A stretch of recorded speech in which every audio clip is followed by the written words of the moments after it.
후임 총리 지명하실지 언제쯤 하실지 좀 여쭤보고 싶습니다. 후임 총리는 좀 시간이 걸릴 것 같고요.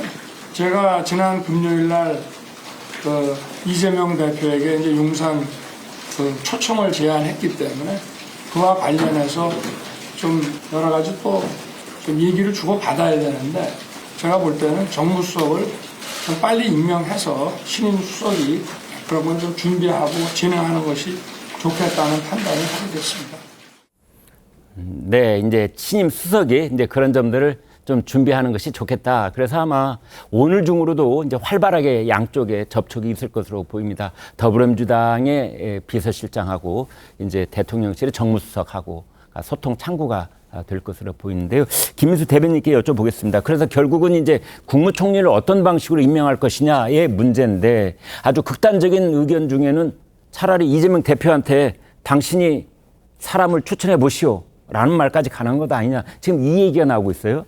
그 얘기가 나오니까 이제 민주당 내에서 우리는 추천하지 않겠다. 인사에 대한 책임을 지고 싶지 않다라는 뭐 이런 이야기들도 나오고 있는 것 같아요. 네. 그런데 대통령께서 그 민주당에 인사 추천권 자체를 주는 것에는 뭐 알 수는 없으나 제 개인적으로는 반대합니다. 네. 그것은 우선 국무총리가 중립적인 역할도 가져야 하고 그리고 소통 능력도 가져야 하고 능력도 가져야 되는데 더 중요한 것은 또 대통령과 함께 대한민국의 앞으로의 비전을 같이 열어갈 수 있는 방향성을 가져야 되거든요. 그러한 차원에서 대통령과 함께 정책 기조를 또 이어나갈 수 있는 분이 되어야 된다라는 생각이 있는데 그럼에도 불구하고 야당의 비준 절차가 있어야 되지 않겠습니까? 네. 그렇기 때문에 당연히 이 부분에 대한 논의는 되어야 될 것이고 이 논의가 영수회담에서 아마 의제로 올라가게 될 확률이 굉장히 높다라는 말씀은 드립니다. 네. 그리고 이거 과거 사례들을 좀 보면요. 대한민국에서 국무총리가 비준되지 않은 건이 두 건이 있습니다. 두 건 다 김대중 대통령 당시인데요. 네. 이때가 지금과 같이 여소야대입니다. 당시에 새정치 국민회의가 79석이었고요. 네. 당시 한나라당이 139석이었습니다. 네. 굉장히 여소야대 상황이었는데 네. 당시에 장대왕 후보가 둘 다 이렇게 부결되는 결과가 한 번 있었습니다. 네. 근데 이 두 분이 부결되었던 거는 여소야대 국면이어서뿐만이 아니라 도덕성에 문제가 있었다라고 판단되어졌기 때문입니다. 네. 그래서 뭐 위장전입권도 있었고 자녀 미국 국적 논란도 있었고요. 부동산 투기 문제도 있었는데요. 네. 그래서 제가 드리고 싶은 말씀은 대통령이 인사의 풀을 놓고 확인을 하더라도 여기에서 꼼꼼히 확인해서 최소한 도덕성의 문제가 없는지 네. 그리고 막말 논란 등이 없는지 면밀한 검토가 필요할 것이다. 이런 걸 통해서 야당에 빌미를 주어서 인사가 부결되는 일은 없어야 될 것이고 그리고 무엇보다 첫 번째로 고려해야 될 요소는 여전히 역량이다. 네. 야당과의 협치 능력이 있느냐, 소통 능력이 있느냐, 네. 그리고 대통령과 함께 국정 방향을 이끌어 나갈 수 있느냐 하는 부분들이 중요할 것이다라고 봅니다. 그래서 과거 사례를 좀 봐서 야당에서 꼬리 잡을 수 있는 부분들이 없는 흥결이 좀 없고 역량이 있는 네. 이런 후보들을 좀 추천하면 될 것이다라고 판단되어집니다. 네. 네. 아무튼 큰 흠이 없는 그러면서도 역량이 있는 총리 후보를 물색하면 무난하지 않겠느냐 이렇게 짚어주셨습니다. 차재원 교수께 단도직입적으로 여쭤보겠습니다. 윤석열 대통령이 예. 이재명 대표의 의견을 어디까지 총리 인선에 반영해야 됩니까?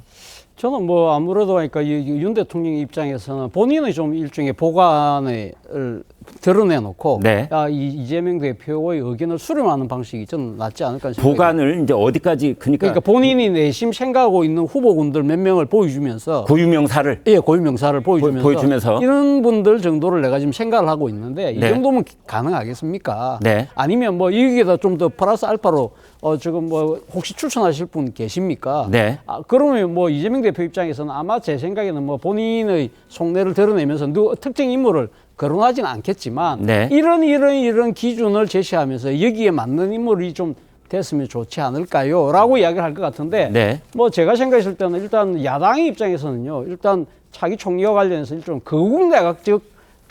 거국내각에 어울리는 인물. 예를 네. 들면 지금 압도적인 여소야대 관계이기 때문에 야당과의 소통과 협력이 잘 가능할 수 있는 네. 일종의 야당의 사정에 밝은 사람. 야당 출신들을 말씀하시는 야당 출신이 아니라 하더라도 여권 인사들 중에서도 네. 사실은 그러니까 야당과의 이 관계가 원만하신 분들이 꽤 많거든요. 그러면 국회 활동을 오랫동안 한 분이 국회 활동을 한 분들일수록 그런 분들이 훨씬 더 가능성이 높겠죠. 네. 그리고 두 번째는 아마 책임 총리를 할 수 있는 인물, 책임 총리를 한다는 그 자체는 뭐 단순하게 헌법에서 규정하고 있는 재청권을 행사하는 그 넘어서 네. 사실은 대통령이 할 말은 하는 네. 총리가 필요하다는 것이죠. 과거 이런 뭐 정치적인 어려움이 있을 때마다 소위 말하는 뭐 대독 총리, 의전 총리, 네. 방산 총리가 아니라 네. 일종의 대통령의 여러 가지 국정 운영 방향에 대해서 근본적인 변화를 꾀할 수 있는 그런 인물. 그리고 아마도 제 생각에는 뭐 이재명 대표 그런 말을 하지 않겠지만 네. 제가 생각에 또 하나의 바람직한 총리의 기준은 자기 정치를 하지 않을 뿐.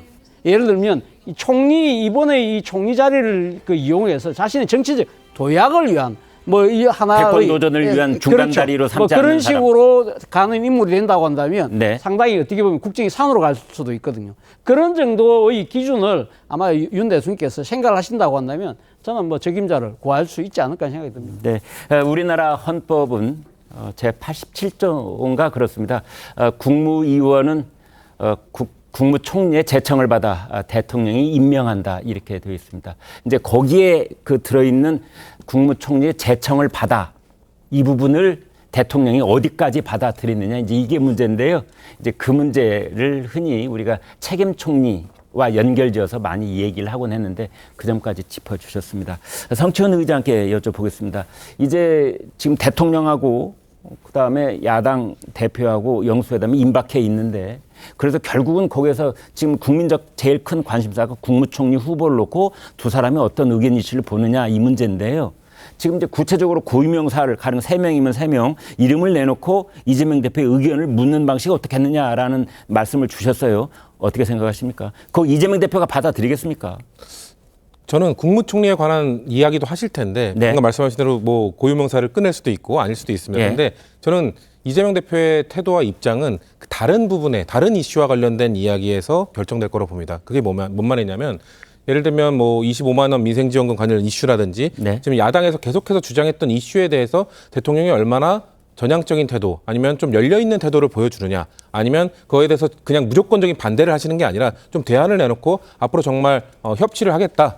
야당에 대해서 무조건 반대하는 게 아니라 여당의 국정 운영 방향과 맞는 그 절충안을 찾아보자라든지 이런 좀 전향적인 모습을 보여주신다면 그렇다면 이재명 대표도 국무총리와 관련돼서는 대통령께서 원하시는 분 뭐 제안을 해준다면 그 중에서 적합한 분 고르시면 저희는 누구든 동의해드릴 수 있습니다. 이렇게 할 것 같아요. 왜냐하면 이 문제가 나왔던 이유가 사실 야당 출신 인사 혹은 야당 인사를 하마평에 올라왔을 때 민주당에서 그거에 대해서 비판하거나 반대했던 이유는 사실상 협치의 모습은 보이지 않으면서 야당 대표가 제시한 거에 대해서는 계속해서 뭐 포퓰리즘이다.